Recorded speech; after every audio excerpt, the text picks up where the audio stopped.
Hello, everyone. Welcome to Celsius 233, your go-to place for fiction book summaries. Today we will journey through Sons and Lovers by D.H. Lawrence. Sons and Lovers, written by D.H. Lawrence and published in 1913, delves into the complexities of human relationships, focusing on a working-class family in early 20th century England. It captures the emotional dynamics within the Morel family, centering on the bond between a mother and her sons and the conflicts that arise from it. Plot summary. The Morel family lives in the mining village of Bestwood, England. Gertrude Morel, an intelligent and high-minded woman, marries Walter Morel, a miner with a zest for life. Initially, she is charmed by his vitality and humor, but the realities of married life soon reveal his faults. Walter's coarse manners, heavy drinking, and lack of ambition strain their relationship. As the years pass, their love dwindles into bitterness and resentment, leaving Mrs. Morel isolated and yearning for a deeper connection that her husband cannot provide. In this emotional void, she turns to her children, pouring her love and aspirations into them. Mrs. Morel's affection first centers on her eldest son, William. He is a bright and handsome boy, full of promise and ambition. She watches him grow with pride and hope, believing he will escape the grim life of the mining village.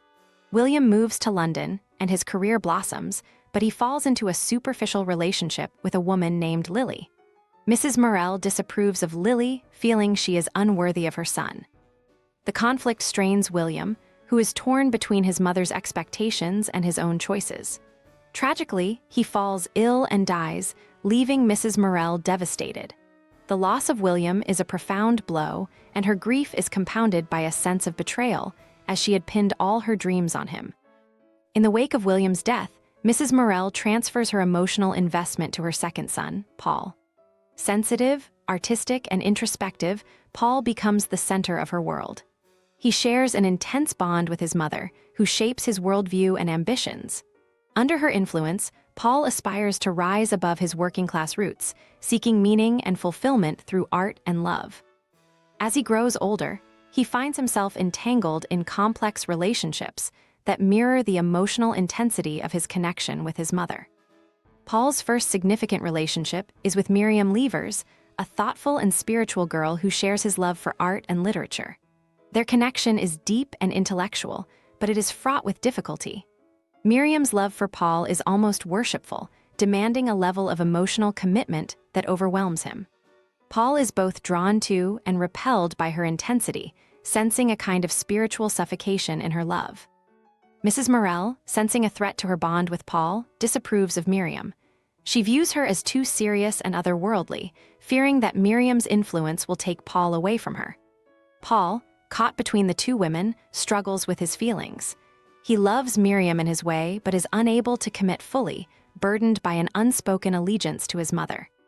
Paul and Miriam's relationship becomes a painful cycle of longing and rejection.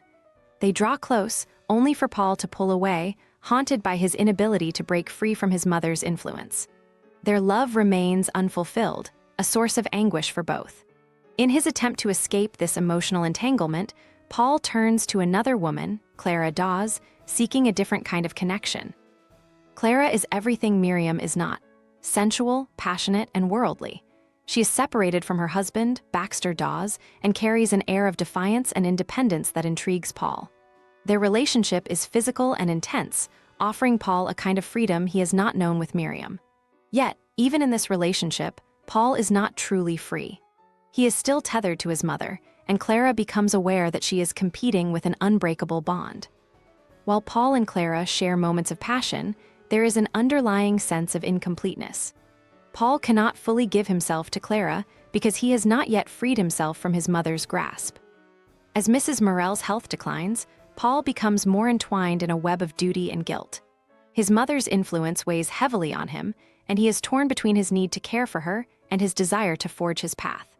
Mrs. Morel's illness is slow and painful, and Paul watches helplessly as the woman who has been the center of his life fades away. He nurses her with a mix of devotion and resentment, knowing that her hold over him will end only with her death. In her final days, Mrs. Morel clings to Paul, her last remaining connection to life. She fears for his future, knowing how deeply he has been affected by their relationship. Paul, in turn, is consumed by a mix of grief and liberation. He loves his mother deeply, yet he longs to be free of her shadow. When she dies, Paul is left in a state of existential despair, feeling both lost and released. He contemplates ending his life, unable to imagine a future without her. However, in the aftermath of her death, Paul confronts his inner turmoil. He stands at a crossroads, faced with the choice of succumbing to despair or embracing life anew. In a moment of clarity, he decides to live, to seek his destiny beyond the confines of his mother's influence. It is a resolution born of pain and the desire to find himself in a world that now seems vast and uncertain. The path ahead is unclear, but for the first time, Paul faces it alone, ready to shape his own fate. That's all for now, but if this book spoke to you, D.H. Lawrence has more waiting for you. Find them in the description or on Celsius 233. Remember, while our summaries capture the essence, they can never replace the full experience of reading the book. If this summary intrigued you, consider diving into the complete story, buy the book, and immerse yourself in D.H. Lawrence's original work. Bye-bye, take care, have fun.